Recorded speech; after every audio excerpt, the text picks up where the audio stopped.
చిట్చాట్లో మాజీ మంత్రి కేటీఆర్ సంచలన ఆరోపణలు చేశారు. తెలంగాణలో భారీ స్కామ్ కు తెరలేసింది అని అన్నారు.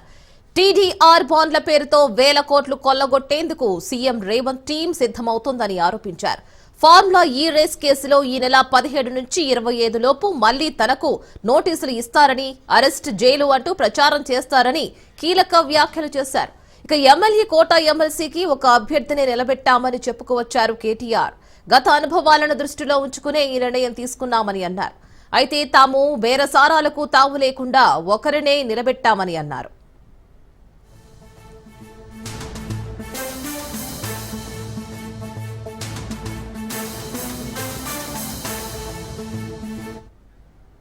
అనంతరం రేవంత్ రెడ్డిపై విమర్శనాస్త్రాలు సంధించారు కేటీఆర్.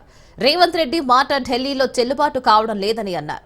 కాంగ్రెస్ పార్టీలో బీజేపీ కోవర్టులు ఉన్నారని రాహుల్ గాంధీ అన్నారని, అందుకే ఢిల్లీలో రేవంత్ మాటకు విలువ లేకుండా పోయిందని కేటీఆర్ వివరించారు. ఇక అసెంబ్లీ సమావేశాలకు కేసీఆర్ హాజరవుతారని కేటీఆర్ చెప్పారు. గవర్నర్ ప్రసంగానికి హాజరవుతారని, ఆ తర్వాత కొన్ని కార్యక్రమాలకు కూడా కేసీఆర్ వస్తారని అన్నారు. అయితే అసెంబ్లీలో కాంగ్రెస్ పిచ్చి మాటలు వినడానికి కేసీఆర్ రావద్దు అనేది కొడుకుగా నా అభిప్రాయమని అన్నారు. కేసీఆర్ స్థాయికి కాంగ్రెస్ లో ఎవరూ సరిపోరని తెలిపారు.